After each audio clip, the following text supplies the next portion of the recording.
श्री गणेशाय नमः। ओम श्री उमा महेश्वराय नमः। कृपा करो गणनाथ प्रभु सुबता कर दे साथ।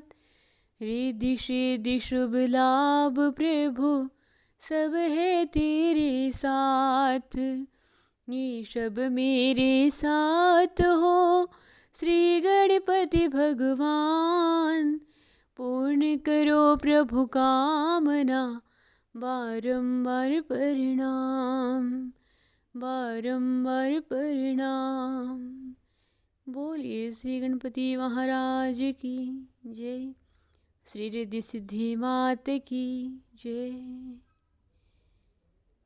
श्री कार्तिक मास महात्म्यम करवा चौथ व्रत कथा।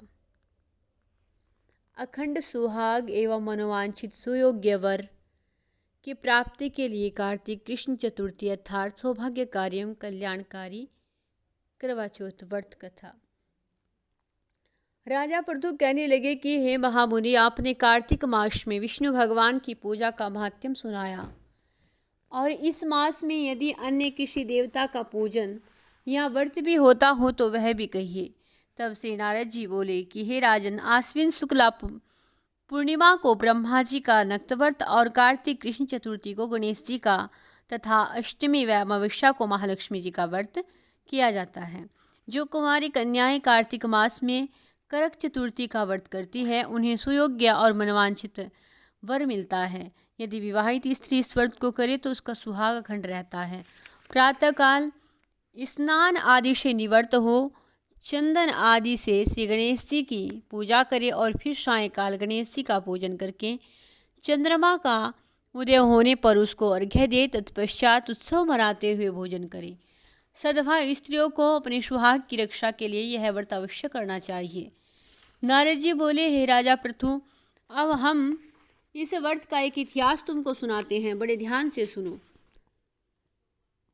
भद्रावती नगरी में सुधर्मा नाम का एक राजा था। उसके रविपुत्र सुशर्मा, जयशर्मा और सुशोभन नाम वाले 4 पुत्र और एक वीरमती नाम की कन्या थी।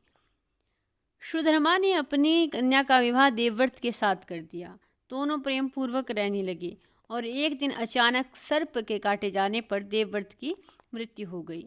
यह देखकर के वीरमती जोर जोर से रोने लगी। आवाज़ सुनकर के उसके माता पिता, चारों भाई और पूर्ववासी भी वहां आए और देवव्रत को मरा हुआ देख करके समस्त नगर दुख सागर में डूब गया। और इसी समय दुखों को दूर करने वाले पुलत्स्य मुनि भी वहां पहुँचे। अब राजा ने हाथ जोड़कर के विनय पूर्वक कहा, हे महात्मन, किस पाप कर्म के कारण मेरी कन्या विधवा हुई है। तब पुलत्स्य मुनि ने कहा कि हे राजन, कार्तिक मास में गणेश चतुर्थी का व्रत न करने के कारण यह कन्या वैधव्य को प्राप्त हुई है। फिर पुलत्स्य जी कहने लगे कि एक समय दैत्यों के नाश का उपाय खोजने के लिए ब्रह्मा, विष्णु, महेश और इंद्र सब देवता एकत्रित हुए और उस समय ब्रह्मा जी ने कहा कि गणेश चतुर्थी का व्रत संपूर्ण दैत्यों का विनाश करने वाला है। तब सब देवताओं ने कार्तिक कृष्ण चतुर्थी का व्रत किया और जिससे दैत्यों पर विजय प्राप्त की। अब विजय प्राप्त करने के बाद समस्त देवताओं ने गणेश जी से कहा कि वर मांगो। तब गणेश जी ने कहा कि जो स्त्री कार्तिक कृष्ण चतुर्थी का व्रत करे उसका पति चिरंजीवी हो और जो न करे उसे विवाह सुख की कमी रहे।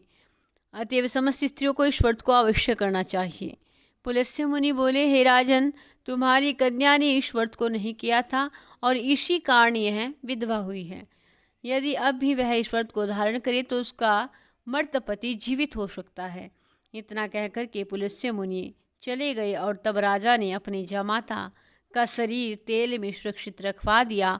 इसके पश्चात जब कार्तिक मास आया तो उसकी कन्या ने विधिवत व्रत करके उदापन करके ब्राह्मणों को दान दक्षिणा देकर संतुष्ट किया, जिसके प्रभाव से उसका मृतक पति पुनः जीवित हो गया। नारद जी कहते हैं, राजा पृथु सौभाग्यवती स्त्रियों को अपने सुहाग की रक्षा और संतान की प्राप्ति के लिए इस करवा चौथ व्रत को अवश्य ही करना चाहिए। बोलिए श्री गणपति महाराज की जय। रिद्धि सिद्धि माता की जय।